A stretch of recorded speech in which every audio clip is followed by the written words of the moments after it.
Hi friends, ఎలా ఉన్నారు? ఈరోజు మన వీడియోలో టైం సెన్స్ గురించి, అదేవిధంగా గోల్డెన్ అవర్ గురించి తెలుసుకుందాం. ఓకే ఫ్రెండ్స్, వీడియోలోకి వెళ్ళిపోదాం.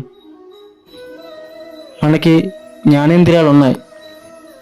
వీటినే పంచేంద్రియాలని, 5 సెన్సెస్ అని అంటారు. ఈ 5ంటితో పాటు ప్రతి వ్యక్తికి ఉండాల్సిన మరో సెన్స్ టైం సెన్స్. ఇది నిజానికి ఒక్కొక్కరికి ఒక్కోలా ఉంటుంది.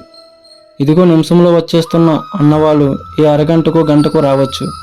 పావు గంటలో వస్తానని చెప్పిన వాళ్ళు ఖచ్చితంగా 15 నిమిషంలో మీ ముందు వాలవచ్చు. ఈ టైం సెన్స్ సమావేశాల్లో బాగా కనిపిస్తుంది. సభాధ్యక్షులు వక్తలకు 3 నిమిషాలు సమయం ఇస్తే కొందరు 30 పేజీల సారాన్ని 3 నిమిషాల్లోనే ముచ్చటగా చెప్పి ముగిస్తారు. మరికొందరు అక్కడున్న 150 మందిని పేరు పేరున సంబోధించి తమకిచ్చిన అవకాశం ఎంత గొప్పదో, ఎన్ని పనులున్నా వదులుకొని ఎందుకు వచ్చామో చెప్పి అసలు సందర్భం తగిన విషయం ఏమి చెప్పకుండానే ముగిస్తారు. మనుషుల్ని సమయాన్ని ఒక్కసారి పోతే తిరిగి తెచ్చుకోలేం. అందుకే ఉన్నప్పుడు విలువ తెలుసుకొని వ్యవహరించాలి.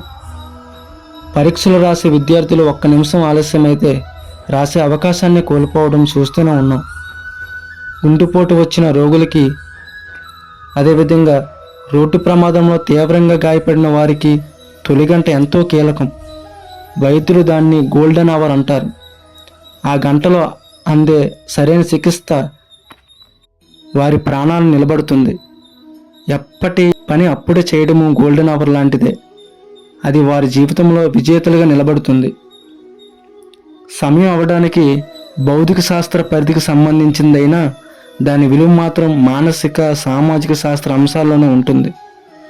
సమయాన్ని సమపర్తి అంటారు. అంటే అందరికీ ఉండేది ఆ 24 గంటలే. అయినా కొంతమంది ఎప్పుడు చూసినా టైం లేదు అంటూ ఉంటారు. కొందరేమో పనులన్నీ చక్కబెట్టుకొని సత్విలాసంగా తీరిక సమయాన్ని ఆస్వాదిస్తుంటారు. సమయాన్ని మిగిల్చుకున్నామంటే అదనపు సమయాన్ని సంపాదించుకున్నట్లే. టైం సెన్స్ ఉన్నవాళ్ళు చేసే మొదటి పని సమయానికి తగిన నిర్ణయాలు తీసుకోవడం, వాటిని ప్రణాళిక ప్రకారం అమలు చేయడం. నిర్ణయాలు తీసుకోలేని వారు సమయాన్ని ఉపయోగించుకోలేరు. నేను ప్రపంచంలో దేన్నైనా కొనగలను, ఒక్క కాలను తప్ప అన్నారు ప్రపంచ కుబేరుల్లో ఒకరైన వారెన్ బఫెట్. అంత గొప్పవాడు కొనలేనిది మన ముందు ఉంది.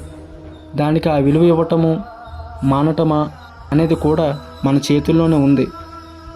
నిర్ణయం మనదే. Thank you friends.